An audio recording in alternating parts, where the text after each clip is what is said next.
تو خوب سمجھ لو، قرآن کریم نے ایک لفظ فرمایا ہے، وَمَا الْحَيَاةُ الدُّنْيَا إِلَّا مَتَاعُ الْغُرُورِ۔ دنیا کا جتنا ساز و سامان ہے، چاہے وہ جائیداد منقولہ ہو غیر منقولہ ہو، یہ سب دھوکے کا سامان۔ اور تم خود سوچ لو، جب تم بچے تھے، چھوٹے بچے تھے، تو تمہاری ساری کائنات کھلونوں میں منحصر۔ اگر کسی بچے سے اس کا کوئی کھلونا چھین کے لے جائے تو کیا سمجھے گا؟ وہ سمجھے گا میری دنیا لٹ گئی، میری کائنات لٹ گئی، کیونکہ وہ اس کھلونے کو اپنی زندگی کا لازمی حصہ سمجھتا ہے۔ وہ سمجھتا ہے کہ بغیر کھلونے کے میں جی نہیں سکتا، لہذا اگر کوئی چھین کر لے جائے تو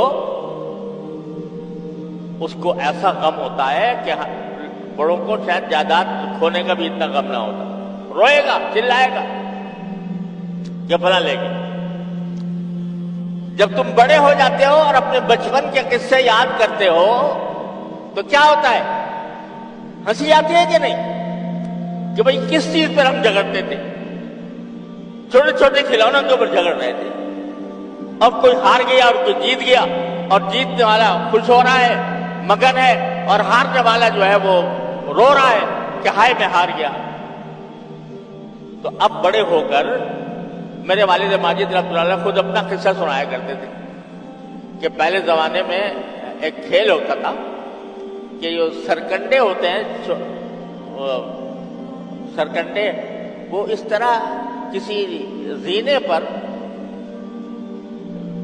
ایک بچہ اپنا ڈالتا تھا، ایک دوسرا اپنا ڈالتا تھا، جس کا پہلے پہنچ گیا وہ جیت جاتا تھا، اور جیتنے کے نتیجے میں وہ دوسرے کا سرکنڈا قبضے میں کر لیتا تھا۔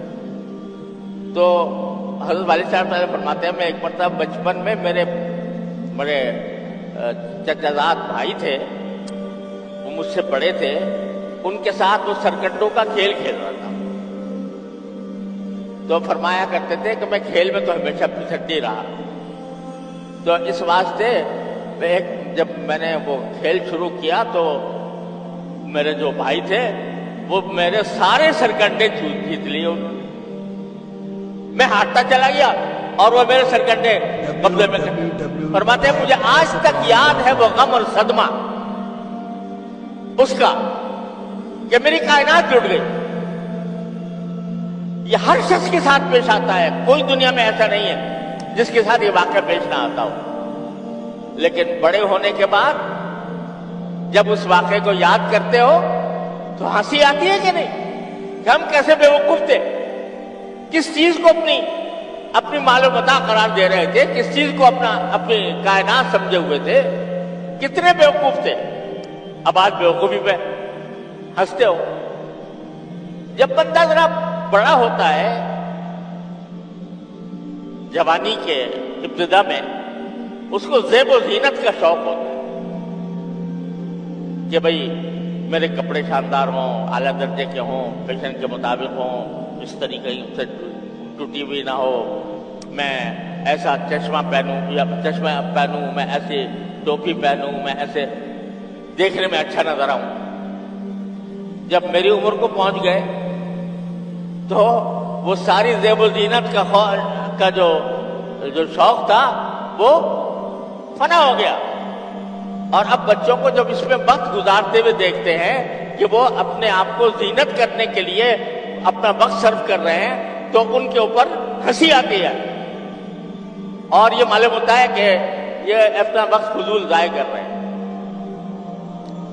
قرآن کریم نے کہا انما الحیات الدنیا لعب و لہو و زینت۔ اب اس کے بعد جب آپ بڑے ہو گئے تو اب آپ کی جو ساری دوڑ دھوپ ہے وہ دنیا کی جائیدادوں کی طرف ہے، میری زمینیں اتنی ہو جائے، میرا گھر اتنا ہو جائے، وغیرہ وغیرہ۔ تو وہ جب وہاں پہنچیں گے اللہ تعالی ہم کو عافیت کے ساتھ جنت پہ پہنچا دے، وہاں جا کر جب پہنچیں گے اور دیکھیں گے کہ بہت زمین جائیداد پر لڑا کرتے تھے، زمین جائیداد پر لڑا کرتے تھے، وہ زمین جائیداد وہاں جا کر بالکل ایسی محسوس ہوگی، بلکہ اس سے بھی زیادہ بے حقیقت، جیسے ایک بچہ کھلونے کو عزیز رکھتا ہے۔ تو چونکہ رسول کریم صلی اللہ علیہ وسلم وہ منظر اپنی آنکھوں سے دیکھ رہے ہیں کہ ایک وقت ایسا آنے والا ہے جب یہ بندے وہاں پہنچیں گے تو زمین جائیداد، مال دولت، ساری کی ساری چیزوں کو اتنا ہی بے حقیقت سمجھیں گے جیسے اب آپ تم بچوں کے کھلونوں کو بے حقیقت سمجھتے ہو۔ جو کچھ سنا گیا اللہ اس پر عمل کرنے والا اور آگے لوگوں تک پہنچانے والا بنائے۔ مزید اصلاحی بیانات کے لیے ہمارا یوٹیوب چینل ایمان و یقین کو سبسکرائب کریں۔